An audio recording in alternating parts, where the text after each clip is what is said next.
All right. Welcome to our 3-minute presentation on conservation biology. My name is Glenn Cherry. I'm Mel Rodriguez. I am Danny Wood.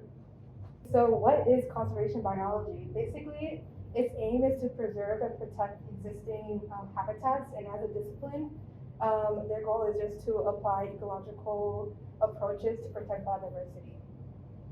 Now, how is biodiversity declining?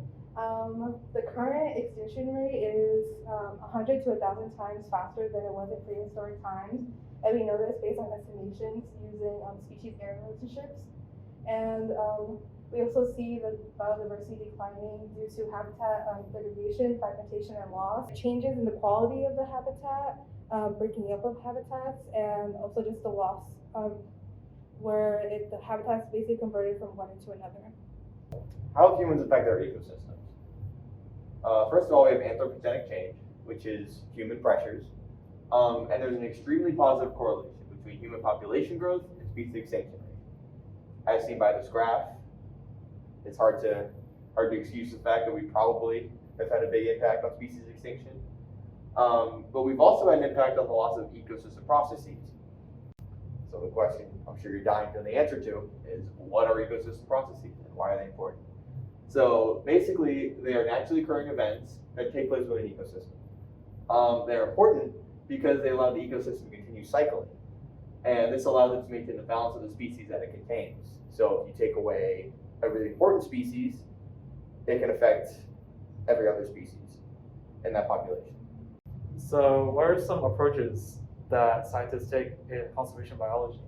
Well, the first one you can see is fine filter method, which is an emphasis on gene population or species conservation.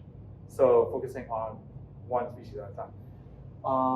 Another way we can do is the coarse filter, which is more so a focus on the ecosystem processes or the whole ecosystem as a whole and the habitat.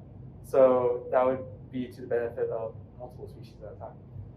Finally, conservationists focus a lot on the precautionary principle, which is the moral rule / belief that we need to take care of future risk.